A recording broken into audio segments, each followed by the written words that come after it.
التغلب على الهشاشة يكون عن طريق الاندراج، البنية التحتية تجريبي، محاربة الفساد ضد حرب أهلية، القرار مركزه واحد تاريخي، المشكل هو تسريع وتيرة الإصلاح.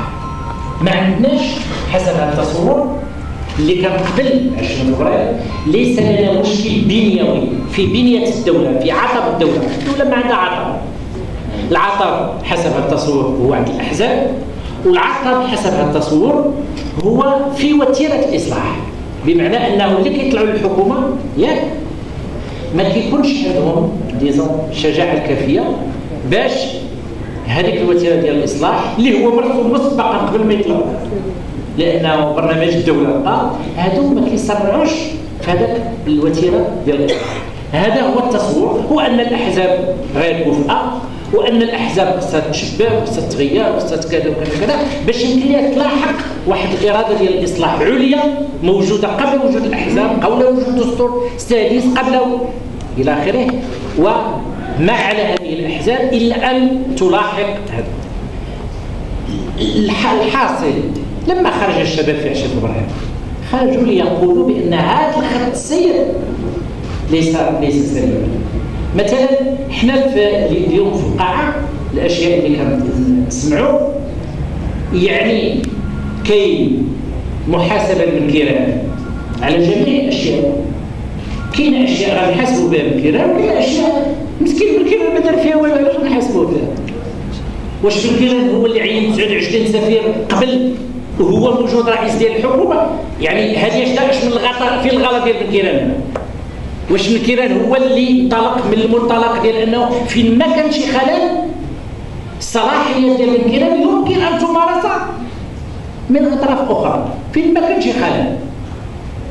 وفيما احزاب ديال المعارضه الحداثيه قالت بان الملك يتدخل لسد عجز الحكومه، بمعنى متى ما راى الملك بان هناك عجز للحكومه في جهه من الجهات يجب ان يتدخل تلقائيا. اش من خطا تكون الكيران؟ يجب ان لا نحمل الكيران اكثر مما دابا غادي نقولوا الحريات وحقوق الانسان وهذا والمنع ديال طنجه. اش دار فيه بالكيران؟ واش بالكيران هو المسؤول عن المنع ديال طنجه؟ يعني واش منع راسو بالكيران؟ صحيح ان بالكيران الا شقول الى جوي لو جو حتى الان ما عرفتش اش غادي يدير، يتمرد على هذا سميتو حتى الا تمرد راه ما عندهم واحد الاخرين حتى شي صيغه اخرى، ما عندهمش شي سيناريو اخر باش يعديو به. ولكن اذا سميتو شنو هو هذا السيناريو الاول؟ السيناريو الاول هو كاين بالكيران وكاين الدستور الجديد وكاين كذا، ولكن حنا غنبقاو بحال اللي كنا قبل 20 فبراير صافي سدينا سميتها هنا ما بقى حتى شي حاجه، وفي الخارج راه غير الدماء والاقتتال. يعني ولاو تيقدموا لنا واحد السيناريو ديال الدماء والاقتتال والناس يموتوا في الناس قيمتهم، وراه طاح بن علي وراه مشى القذافي، وراه مشى علي عبد الله صالح، وراه مشى مبارك، وغير هذه راه كتفرحنا غير هذه حنا فرحانين بها وباقي ناشطين وفرحانين. الدماء اقتتال الدماء كذا راه الدماء اقتتال، ولكن طاحوا رموز طاحوا ديكتاتوريين كبار. اذا اللي كنتمناو انه يقدروا يخرجوا من اللحظه الثوريه، اللحظه ديال الانتقال الديمقراطي، ويمكن لهم اللي غيتقدموا للانتقال الديمقراطي وينجحوا في تونس. والتقديرات كتقول بحال مثلا سميتها الاخر السياحه خدامه الان كتقدم في تونس، بداو كيسترجعوا شويه بشويه، والسياحه عندنا في المغرب كتراجع مزيان. ملي يتقدموا في تونس ويصوبوا الدستور ديالهم ويصوبوا الانتقال ديالهم، وفي مصر يصوبوا الانتقال ديالهم وينجحوا في الانتقال، فين حنا غنوليو؟ فين هو الترتيب ديالنا؟ الترتيب ديالنا هو في الاخر على مستوى مؤشرات التنميه الاقتصاديه والاجتماعيه والمؤشرات التنميه السياسيه. كنا ديما كنقولوا وعلى محل حنا ماشي بحال تونس، وعلى محل حنا ماشي بحال فين غنوليو الا تقدمت تونس؟ هذا السيناريو الاول. وفي هذا السيناريو اللي كنقول يمكن بالكيران الى جوي لو جو، ولكن المشكل اعمق من هذا. المشكل بكل بساطه بعد 55 سنه من الاستقلال السؤال هو واش هناك تسليم بالاراده الشعبيه وتسليم السياده الشعبيه او ان مركز القرار ها هو الدستور كاين ولكن حنا كنديروا اللي بغيتو كنبغيو نديروا اللي بغينا وكناخذوا جميع المبادرات وكندخلوا وكنصحوا الاعطاء وكذا الى اخره دابا ما الدستور العفو على مدى مشرعين اشنو تسمي يا كنا كنقولوا في السابق التعديل ديال القانون ديال 53 ل 77 اللي ولا كيعطي للملك الامكانيه ديال يتدخل ويدير العفو في اي مرحله من المراحل كنا كنقولوا ما دخلش العفو العام ضمن صلاحيات البرلمان. اذا كنا كنقولوا الملك يمارس العفو الخاص والعفو العام. اليوم لا كراس عند الملك لا منيستي عند البرلمان ولا كراس ما يمكن لها تكون حتى يكون الحكم نهائي. انا دابا هذا الدستور اللي كنهضر عليه راه ما صوتش عليه ومع ذلك وغير الدستور اللي تطبقوه لا كراس جهه لا سميتو هذه فين مسؤول على هذا الكيران؟ اش دار الكيران؟ شنو دار الكيران؟ واش الكيران هو اللي مسؤول؟ هنا على كل حال الاتجاه الثاني هو التحلل المطلق. شنو هو التحلل المطلق؟ التحلل المطلق كنتصور ان ابن كيران يحط الجمل بن محمد يبقى غادي يلجا سيتياسيون تيتقاتلوا به مره هنا مره هنا الى اخره وتولي واحد الانتظاريه ويغيب الحماس اللي بدات الحكومه في البدايه ديال الوجود ديالها والفتح ديال كل شيء الملفات وعدم حسم اي منها تعليم القضاء الدستوري الى اخره والسيادات اللامسؤوليه. غادي نمشيو نحو لا ديكومبوزيسيون بروغريسيف التحلل التدريجي اللي غادي يؤدي بنا التحلل المطلق اي سياده اللامسؤوليه. هذا هو السيناريو الثاني. السيناريو الثالث هو الانفجار. الناس يقولوا لنا القضيه ديال الانفجار حنا المغاربه عندنا واحد اللحمه شادانا الى اخره ما حنا ما ننفجروش.